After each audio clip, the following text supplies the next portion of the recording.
আসসালামু আলাইকুম, welcome back to my channel. আজকে আমি এক্সপ্লেন করব এই ড্রামার পার্ট 3। এই পার্টে দেখবো ইউরো ও গু যিশু কিভাবে নিজেদের মধ্যে বন্ডিংটা স্ট্রং করে। এই পার্টের শুরুতে ইউরো ও গু যিশুকে দেখানো হয়। গু যিশু ইউরোকে বলে, আমার দ্বারা স্টাডি করা হবে না, আমি কখনো ইশিয়ানকে হারাতে পারবো না। ইশিয়ান সবসময় ফার্স্ট ছিল, ফিউচারও ফার্স্ট থাকবে।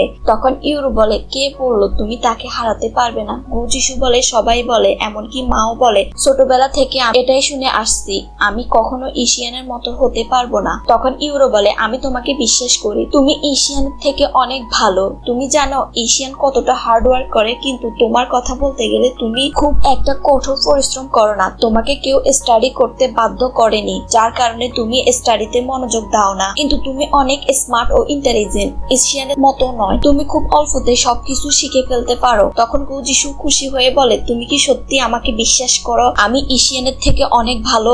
ইউরো বলে, গু যিশু বলে, আমি আমার সেরাটা দিয়ে ইশিয়ানকে হারানোর চেষ্টা করব। এরপর পরের দিন সকালে সিন দেখানো হয়। ইউরো নিজের হাতে রান্না করে গু যিশুর জন্য নিয়ে আসে। গু যিশু খাবার মুখে নিয়ে বলে, এটা খেতে অনেক ভালো। তখন ইউরো বলে, তাড়াতাড়ি ব্রেকফাস্ট করে স্টাডিতে যান। গু যিশু বলে, এই তুমি তো কালকে বলেছো আমাকে ছুটি দিবে, এখন কেন পড়তে হবে? ইউরো তখন বলে, আমি তোমাকে ছুটি দিব বলেছি, কিন্তু কখন দিব তা বলিনি। গু যিশু বলে, ইউরো তুমি সত্যি অবিশ্বাস্য, অবশ্যই তোমাকে স্টাডি করতে হবে, না হলে রাতের খাবার বন্ধ। এটা বলে সে চলে যায়। পরের সিনে গু যিশু ও মুনানকে দেখানো হয়। গু যিশু মুনানকে বলে, তুমি আমার একমাত্র ভরসা, যে আমাকে বাঁচাতে পারো। ইউরো আমাকে মেরে ফেলার চেষ্টা করছে, আমার আর এটা সহ্য হচ্ছে না। তখন মুনান বলে, ইয়াং লেডি তোমাকে গাধার মতো খাটাচ্ছে, তোমার একটু রেস্ট নেওয়া উচিত। গু যিশু বলে, তুমি ঠিক বলেছো, এই বাঁশিটা নাও। ইউরো যখন আমাকে চেক করতে আসবে তখন তুমি এটা বাজাবে, এর ফলে আমি আগে থেকে অ্যালার্ট হয়ে যাব এবং স্টাডি করার অ্যাক্টিং করব। এদিকে ইউরো ও তার মেয়ে গু যিশুর স্টাডি রুমের দিকে আসছিল। মেড বলে, মাই লেডি তুমি যেহেতু পরে ইশিয়ানকে বিয়ে করবে, তাহলে এত ঝামেলায় নিজেকে জড়াচ্ছ কেন?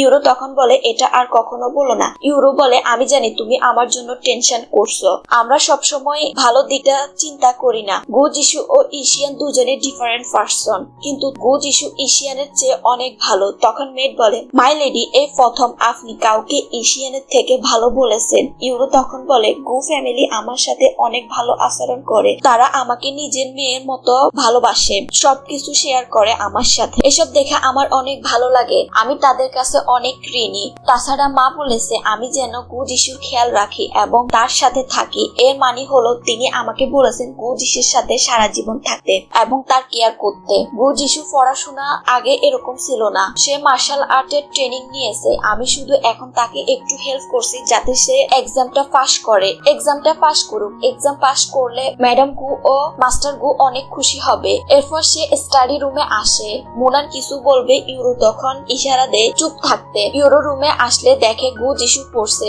সে গু যিশুকে ডাকে। গু যিশু হঠাৎ ইউরোকে দেখে অবাক হয়ে যায়। তখন ইউরো গু যিশুর বইয়ের দিকে খেয়াল করে। ইউরো দেখে গু যিশু স্টোরি পড়ছে। ইউরো তখন গু যিশুর দিকে তাকিয়ে বলে, আমার মনে হয় আপনি খুব ভালো মুডে আছেন আজকে, তাই আজকে রাতে আরো 10টি বই মুখস্থ করুন। মেয়েকে বলে সকল স্টোরি বই নিয়ে আসতে। মুনান তখন বলে, মাস্টার আমি দুঃখিত, কিছু বলতে পারিনি। গু যিশু তখন বলে, অন্য কোনো উপায় বের করতে হবে। মুনান তখন একটা প্ল্যান বলে। গু যিশু বলে, ঠিক আছে, এটা আমি একবার ট্রাই করতে পারি। এরপর গু যিশু ইউরো রুমে খাবার রেডি করে দাঁড়িয়ে থাকে। ইউরো আসলে গু যিশু তার সাথে ফ্লার্ট করতে থাকে, কিন্তু গু যিশু নিজে অনেক বেশি নার্ভাস হয়ে যায়। সে উল্টাপাল্টা বলতে থাকে। সে উঠে বলে, আচ্ছা এগুলো করার দরকার নেই, আমি তোমাকে সোজাসুজি বলছি। ইউরো তুমি এগুলো কেন করছো যেটা তুমি পছন্দ করো না? তুমি কি তোমার নিজের জন্য কিছু করতে পারো না? আমার পিছনে এত সময় দেওয়ার তোমার প্রয়োজন নেই, তুমি নিজের জন্য কিছু করো। ইউরো তখন ইউরো বলে, আমরা মেয়ে, আমাদের আবার কিছু চাওয়া পাওয়া আছে, নিজেদের পছন্দ বলতে কিছুই নেই, আমরা এগুলো করতে পারি না। গু যিশু বলে,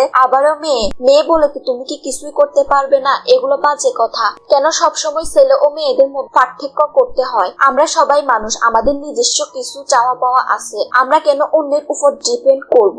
আমার আমার নিজের কিছু ইন্টেনশন আছে। আমি ফিউচারে ওয়ার্ল্ড ট্যুরে বের হব এবং দুর্বল লোকেদেরকে সাহায্য করব। ইউরো, তোমার কি ফিউচারের কোনো ইন্টেনশন নেই? ইউরো কিছু বলবে এর আগে গুজিসু বলে, তোমার কি ফিউচার এখন এটাই, আমাকে জোর করে পড়াশোনা করিয়ে ইম্পেরিয়াল এক্সাম দিয়ে নোবেল লেডি হওয়া? গুজিসু বলে, আমি এসব কিছু করব, কিন্তু আমাকে কোনো রকম জোর করবে না বা কোনো কিছু জোর করে চাপিয়ে দিবে না। এগুলো করতে আমি অনেক বেশি টায়ার্ড হয়ে পড়েছি, প্লিজ একটু রেস্ট দেওয়ার সময় দাও। ইউরো কিছু একটা চিন্তা করে আর গুজিসুকে বলে, তোমাকে এখন থেকে আর পড়া মুখস্থ করতে হবে না, তুমি গিয়ে রেস্ট নাও। পরের দিন সকালে সিন দেখানো হয়, গুজিসু ঘুম থেকে উঠে কিন্তু কোথাও ইউরোকে দেখতে পায় না। সে মুনানকে ডাকে আর জিজ্ঞাসা করে ইউরো কোথায়। মুনান বলে, আমি জানি না। এদিকে ইউরোকে দেখানো হয় সে একটা ব্রিজের উপর দাঁড়িয়ে ছিল। মেড বলে, মাই লেডি, আজকে আপনি অনেক সকালে উঠে গেছেন এবং শহরের বিভিন্ন জায়গায় ঘুরে বেড়াচ্ছেন। আমরা কোথায় যাচ্ছি? ইয়াং মাস্টার কি কোনো কারণে আপনাকে বিরক্ত করেছে যার কারণে আপনি এখন এত সকালে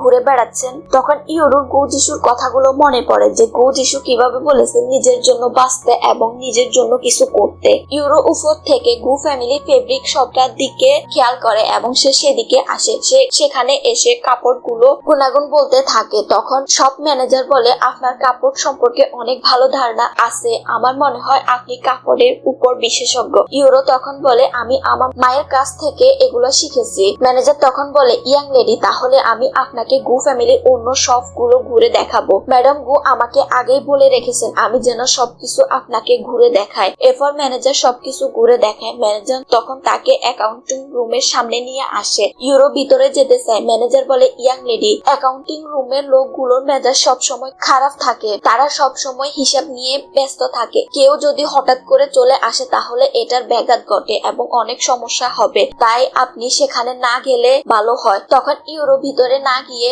বাইরে থেকে দেখতে থাকে। এরপর তাকে ম্যানেজার গু ফ্যামিলির বিজনেস হল রুমে নিয়ে আসে। ম্যানেজার বলে, এখানে সবসময় সবকিছু রিপোর্ট করা থাকে। ইয়াং লেডি, এখানে লাস্ট 3 ইয়ার্স এর রিপোর্ট আছে, আপনি চাইলে এগুলো দেখতে পারেন। এদিকে গুজিসুকে দেখানো হয়। মুনান এসে বলে, ইয়াং মাস্টার, ইয়াং লেডি বাড়িতে নেই। গুজিসু বলে, সত্যি কি সে বাড়িতে নেই? মুনান বলে, না। তখন গুজিসু বলে, সে কোথায় গিয়েছে? মুনান বলে, আমি শুনেছি ইয়াং লেডি হেড অফিসে রিপোর্ট গুলো চেক করছে। গুজিসু বলে, সে কেন এগুলা করছে? এটা অনেক বিরক্তিকর। তাছাড়া এগুলো চেক করতে গিয়ে সে যদি কোনো সমস্যা করে ফেলে, তাই আমি তাকে গিয়ে দেখছি। মুনান বলে, ইয়াং মাস্টার, আপনি কি তার জন্য টেনশন করছেন যার কারণে এখন তাকে দেখতে যাচ্ছেন? গুজিসু তখন বলে, মুনান, তুমি একটু বেশি করতেছ। এরপর সে চলে আসে হেড অফিসে। ইউরো হিসাব করছিল। গুজিসু এক নজরে তার দিকে তাকিয়ে থাকে, মনে হয় সে ইউরোর উপর ক্রাশ খেয়েছে। গুজিসু মুনানকে বলে, তুমি বাইরে যাও, আমি ইয়াং লেডির সাথে একা সময় কাটাতে চাই। এরপর গুজিসু ইউরোর কাছে আসে। ইউরো তাকে ইগনোর করছিল। গুজিসু বলে, ইউরো, তুমি কি আমার উপর রাগ করেছো? ইউরো বলে, না। গুজিসু বলে, তাহলে তুমি আমাকে ইগনোর করছো কেন? ইউরো তখন বলে, তোমার যদি এখানে কাজ না থাকে তাহলে মেনশনে ফিরে যাও। গুজিসু বলে, কালকের জন্য সরি, আমি শুধু তোমাকে টিস করছিলাম, এটা একটু বেশি ছিল, তাই প্লিজ আমার উপর রাগ করো না। ইউরো তখন বলে, আমি সত্যি তোমার উপর রাগ করিনি। কালকে তুমি যে কথাগুলো বলেছো আমি সারা রাত সেগুলো নিয়ে ভেবেছি। তোমার কথাগুলোই ঠিক। মানুষের নিজস্ব কিছু চাওয়া পাওয়া আছে, নিজস্ব ইন্টেনশন ও গোল থাকা উচিত। তাই এখন আমি তোমার বিষয়ে খুব একটা চিন্তা করি না। তুমি যেখানে ইচ্ছা যাও, যা ইচ্ছে করো, তাতে আমি তোমাকে বাধা দিব না। তুমি যেখানে খুশি যাও, এতে আমার সমস্যা নেই। গুজিসু তখন হা হয়ে তার দিকে তাকিয়ে থাকে। ইউরো চা খেতে চায়, কিন্তু সে অন্য মনস্ক হয়ে দুফের কাঠির উপর হাত দিচ্ছিল। তখন গুজিসু সেটা সরিয়ে নেয় আর বলে, তোমার কোথাও লাগেনি তো? দুজনের আই কন্টাক্ট হয়। গুজিসু ইউরো অনেক বেশি নার্ভাস হয়ে যায়। গুজিসু তখন বলে, আমি তোমার জন্য ওয়েট করছি ক্যারেজে। গুজিসু তখন চলে যায়। ইউরো তার হাতের দিকে তাকিয়ে স্মাইল করে। এরপর ম্যানেজারকে দেখানো হয়। তার কাছে একজন শপ ওনার আসে আর বলে, ম্যানেজার, প্লিজ আপনি আমাকে হেল্প করুন। অন্য একজন সার্ভেন্ট এসে বলে, ইয়াং লেডি অ্যাকাউন্টিং বইগুলো দেখেছে, এখন চলে যাচ্ছে। তখন শপ ওনার বস ওয়ান বলে, ইয়াং লেডি এখানে আছে, আমি তার কাছে যাচ্ছি। ম্যানেজার তখন তাকে নিষেধ করছিল। এদিকে গুজিসু ও তার মায়ের সাথে দেখা হয়। ম্যাডাম বলে, তুমি এখানে কি করছো? তুমি কি ক্যাসিনোতে যাওয়ার টাকা পাচ্ছ না যার কারণে এখানে এসেছো টাকা নিতে? গুজিসু বলে, মর্নিং টু নাইট সারাক্ষণ স্টাডিতে ব্যস্ত, ক্যাসিনোতে যাওয়ার টাইম কোথায়? ম্যাডাম গু স্মাইল করে বলে, মিথ্যা বলার একটা সীমা আছে, তুমি কি সারাদিন স্টাডি করছো? এটা অসম্ভব। গুজিসু তখন বলে, তোমার আমাকে বিশ্বাস করতে হবে না। ম্যাডাম গু বলে, তাহলে তুমি এখানে এখানে কেন? গু যিশু বলে দ্য শোয়ার্সম্যান এখানে, তাই আমি তাকে নিতে এসেছি। ম্যাডাম বলে সেটা কে? তখন ম্যাডাম গু এর সার্ভেন্ট বলে ইয়াং লেডিকে ইয়াং মাস্টার দুষ্টামি করে এটা ডাকে। ইউরোকে দেখানো হয় বস ওয়ান এসে তাকে বলে ইয়াং ম্যাডাম আমাকে হেল্প করুন। ম্যানেজার বলে এটা ইয়াং লেডি, এখানে সবাইকে চিনে না, তাছাড়া তুমি একজন ফরেনার বিজনেসম্যান। বস ওয়ান তখন ইউরোর কাছে ক্ষমা চায় আর বলে এটা ঠিক, আপনি কাউকে চিনেন না, আপনি কিভাবে আমাকে হেল্প করবেন? তাছাড়া এটা করা ছাড়া আমার কোনো উপায় ছিল না। তিনি অনেক বেশি ভেঙে পড়েছিলেন। ইউরোর এটা দেখে খারাপ লাগে। তখন সে বস ওয়ানকে বলে আপনার কি হয়েছে, কি সমস্যা? এগুলো আবার বাইরে থেকে গু যিশু ও ম্যাডাম গু দেখছিল। বস ওয়ান তখন বলে আমি একটা শপ পরিচালনা করি যেটা শতাব্দী পুরনো দোকান। টাকার জন্য আমি মাল আনতে পারছি না, আমি কিছু টাকা ধার করতে চাই। আমি কথা দিচ্ছি দোকান ঠিকভাবে সামলানোর পর আমি টাকাগুলো পরিশোধ করব। ম্যানেজার তখন ইউরোকে বলে ইয়াং লেডি আপনি জানেন না ইয়ংজোর অনেক ব্যবসায়ী দেউলিয়া হয়ে গেছে, এখানে অতিরিক্ত ট্যাক্স দিতে হয়, এখানে বিজনেস করা প্রায় অনেক কঠিন।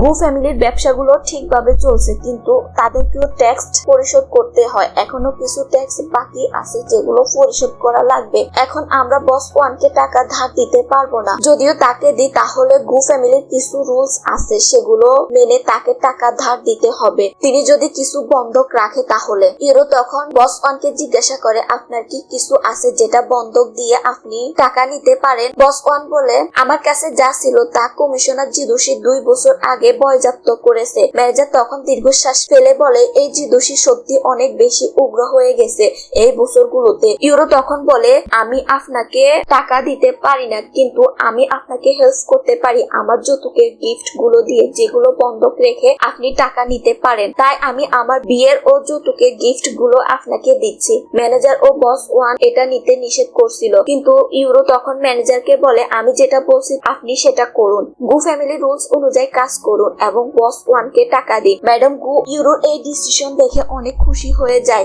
ইউরোকে বস ওয়ান অনেক বেশি ধন্যবাদ বলে তাকে হেল্প করার জন্য। ম্যানেজার বলে ইয়াং লেডি আপনি এখানে গু ফ্যামিলিতে নতুন, আমার ভয় হচ্ছে আমি ম্যাডাম ফিরে আসলে তাকে এটা বলে বুঝাতে পারবো কিনা। তখন ম্যাডাম গু ভিতরে আসে আর বলে ইউরো যেটা বলেছে সেটাই করো। ইউরো তাকে দেখে অনেক বেশি খুশি হয়ে যায়। ইউরো বলে মা আমি এটা করেছি, এটাতে কি আপনি রাগ করেছেন? ম্যাডাম গু বলে তুমি একদম ঠিক কাজ করেছো, আমি কেন রাগ করব? তখন ম্যাডাম গু বলে বস ওয়ান আমাদের পুরনো ও বিশ্বস্ত কর্মচারী, তাকে বিশ্বাস করা যায়, সে কখনো তার কথা বরখেলা করবে না। ম্যাডাম গু ম্যানেজারকে বলে তাদের নিয়ে গিয়ে এগ্রিমেন্ট পেপারে সাইন করাতে। ম্যাডাম গু যিশুকে বলে ইউরো সত্যি অনেক বেশি ভালো, সে অনেক জ্ঞানী, দায়িত্বশীল, সিদ্ধান্তমূলক, সে ঠিক আমার ইয়াং লাইফের মতো। গু যিশু বলে ম্যাডাম গু বলে ফিউচারে সে অনেক ভালো কিছু অর্জন করবে, আজ হোক বা কাল হোক। গু ফ্যামিলির ব্যবসার দায়িত্ব তার হাতে তুলে দিতে হবে। গু যিশু না বুঝে বলে ঠিক, কিন্তু যখন সে বুঝতে পারে ম্যাডাম গু বলেছে যে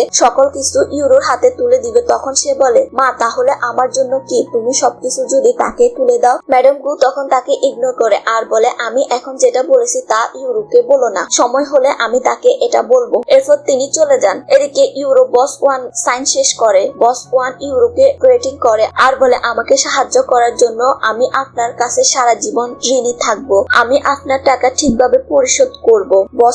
বস লিউ শুনে ইউরোর অনেক ভালো লাগে। এদিকে লু জিশানকে দেখানো হয়, তার বডিগার্ড এসে বলে বস ওয়ান ও ইউরো এগ্রিমেন্ট সাইন করেছে। লু জিশান তখন বলে এটা আবারও ইয়াং লেডি গু, সে দিন দিন অনেক বেশি ইন্টারেস্টিং হয়ে যাচ্ছে। সে বডিগার্ডকে বলে তার সম্পর্কে খোঁজ নিয়ে আসতে।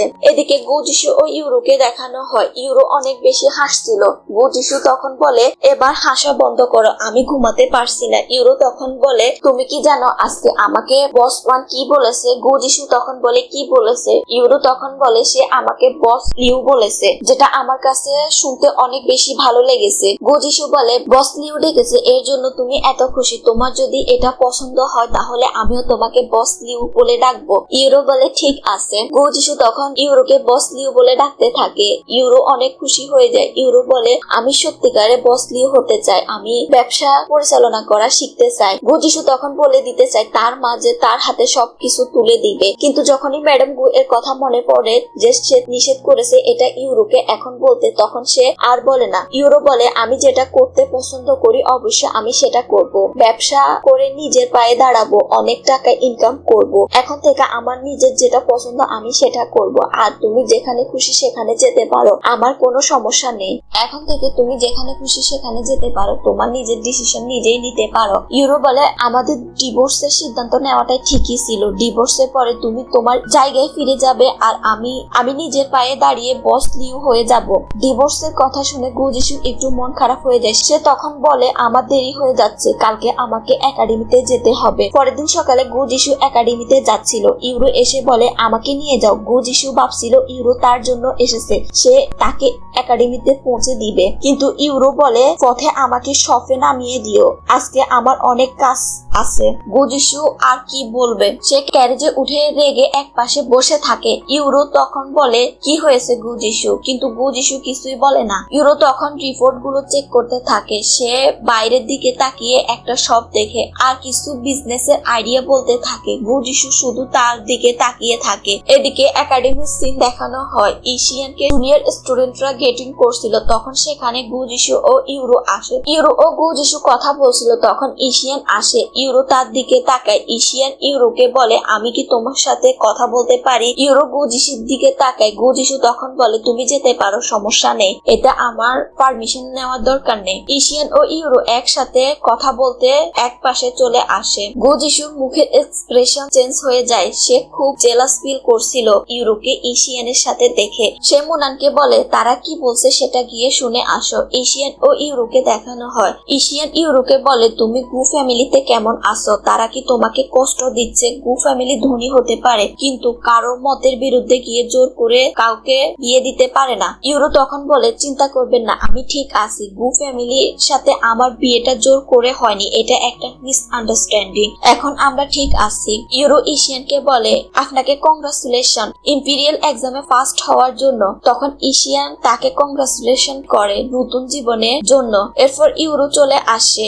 মুনান এসে গু যিশুকে বলে ইয়াং লেডি মিস্টার ইয়েকে ইম্পেরিয়াল এক্সামে ফার্স্ট হওয়ার জন্য কংগ্রাচুলেশন করেছে। গু যিশু বলে শুধু কি এটাই বলেছে। মুনান বলে তারা অন্য কিছু বলেছে যেটা আমি দূর থেকে শুনতে পাইনি। সে রেগে বলে তাহলে তুমি কি শুনেছো, ইউরো কি বলেছে। তখন সেখানে ইউরো আসে। গু যিশু বলে ঠিক আছে তুমি ফিরে যাও, আমি ক্লাস অ্যাটেন্ড করতে যাচ্ছি। ইউরো বলে তুমি কি আমাকে জিজ্ঞাসা করবে না আমি এশিয়ানের সাথে কি বলেছি। গু যিশু বলে প্রয়োজন নেই। ইউরো তখন বলে ঠিক আছে আমি তাহলে যাচ্ছি। গু যিশু ইউরোর দিকে তাকিয়ে থাকে আর বলে আজ হোক বা কাল হোক আমিও ইম্পেরিয়াল এক্সামে ফার্স্ট হব, তখন তোমার বাধ্য করব আমাকে কংগ্রাচুলেশন বলার জন্য। ইউরো তার দিকে অবাক হয়ে তাকিয়ে থাকে। সে এটা কিভাবে জানলো। সে বলল আমার কাছে জানতে চাই না, কিন্তু ঠিকই সে এটা জানতে পেরেছে। গু যিশু যখন বুঝতে পারে তার মুখ থেকে সত্যি কথাটা বের হয়ে গেছে, সে মুনানের দোষ দিতে থাকে। ইউরো স্মাইল করে তখন চলে যাবে। তখন গু যিশু ইউরোকে বলে তুমি কি এখনো এশিয়ানকে লাইক করো। ইউরো তখন বলে সেটা এখন একটা অতীত, প্রেজেন্টে তুমি আমার হাজবেন্ড, যদিও আমরা পারফেক্ট ম্যাচ না, কিন্তু আমি তোমার সাথে ভালো জীবন যাপন করব, অন্যের সাথে নিজেকে কম্পেয়ার করবে না। এরপর সে চলে যায়। গু যিশু একাডেমির ভিতরে আসে। তখন এশিয়ান তাকে ডাকে, কিন্তু গু যিশু তাকে ইগনোর করছিল। সে ইগনোর করে চলে যেতে চায়। এশিয়ান তাকে বলে ইউরো এখন তোমার ওয়াইফ, তাই তার সাথে একটু ভালো আচরণ করবে। সে আমার ক্লোজ ফ্রেন্ড, আমার বোনের মতো, তাকে যদি তুমি কষ্ট দাও তাহলে আমি তোমার থেকে এটার রিভেঞ্জ নিব। গু যিশু তখন বলে সে এখন আমার ওয়াইফ, তাই তোমার তার জন্য চিন্তা করতে হবে না, আর তাছাড়া সে আমার ওয়াইফ, আমি এখন তার সাথে যা ইচ্ছে করব। যদিও আমাদের এখন সম্পর্কটা ভালো না, কিন্তু আমি তাকে কখনো কষ্ট পেতে দিব না, তাকে সবসময় নিজের প্রিয়জনের মতো আগলে রাখবো, সকল বিপদ থেকে প্রোটেক্ট করব। আমি তাকে আমার জীবন দিয়ে হলেও যে কোনো কিছুর হাত থেকে বাঁচাবো। আর সে যদি আকাশের চাঁদ চায় তাহলে আমি তাকে সেটা অনায়াসে এনে দিব। এশিয়ান আমি তার হাজবেন্ড, তাই এখন তোমাকে এই বিষয় নিয়ে আমাকে জ্ঞান দিতে হবে না। সে চলে আসে। মুনান বলে ইয়াং মাস্টার আপনি যে কথাগুলো বলেছেন সেগুলো সত্যি খুব ইমোশনাল ছিল।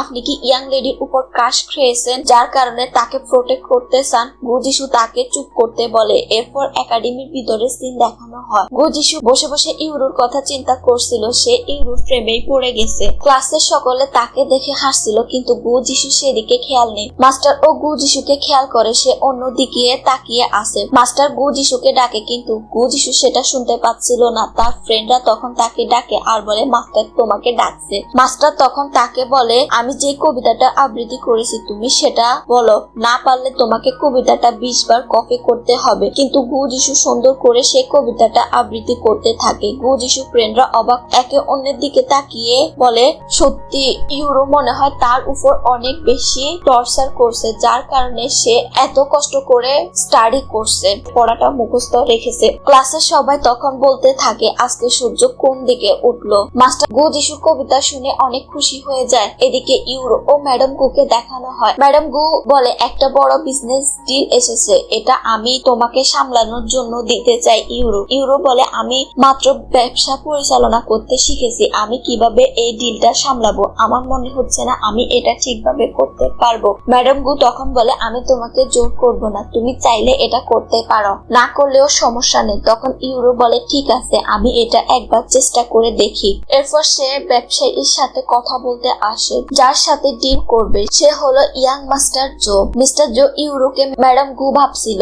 ইউরো তখন হাসি দিয়ে বলে মিস্টার জো আপনি ভুল ভেবেছেন, আমি হচ্ছি ইয়াং লেডি গু। মিস্টার জো তখন ভুল বুঝতে পারে। এরপর তারা বিজনেস নিয়ে কথা বলতে থাকে। তিনি তার লিস্ট দেয় কি কি তিনি নিতে চান। ইউরো এটা দেখে খুশি হয়ে যায়, এটা অনেক বড় বিজনেস ডিল ছিল। মিস্টার জো বের হয়ে আসে, তখন তার বডিগার্ড বলে জেনারেল আমরা কি অন্য সবগুলো খুঁজে দেখবো। তখন মিস্টার জো বলে গু ফ্যামিলি অনেক বড় বিজনেস, তাদের নানান ধরনের পণ্য রয়েছে, ইয়াং জো সবচেয়ে ভালো ব্যবসায়ী তারা, তাই তাদের উপর ভরসা করা যায়। বডিগার্ড বলে কিন্তু এগুলো সব আর্মিদের ম্যাটেরিয়ালস, এটা অনেক বেশি ভারী দায়িত্ব, গু ফ্যামিলির ইয়াং লেডি কি এটা সামলাতে পারবে, এটা নিয়ে আমি একটু টেনশনে আছি। মিস্টার জো বলে আমি যখন ইয়াং লেডির সাথে কথা বলেছি তিনি খুব কনফিডেন্ট ছিলেন, আমার মনে হয় তিনি এটা করতে পারবেন। বডিগার্ড বলে জেনারেল আমরা এরকম পরিস্থিতির সম্মুখীন আগেও হয়েছি, তাই একটা ব্যাকআপ প্ল্যান রাখা উচিত। তখন মিস্টার জো বলে তোমার কথাটাতে ও যুক্তি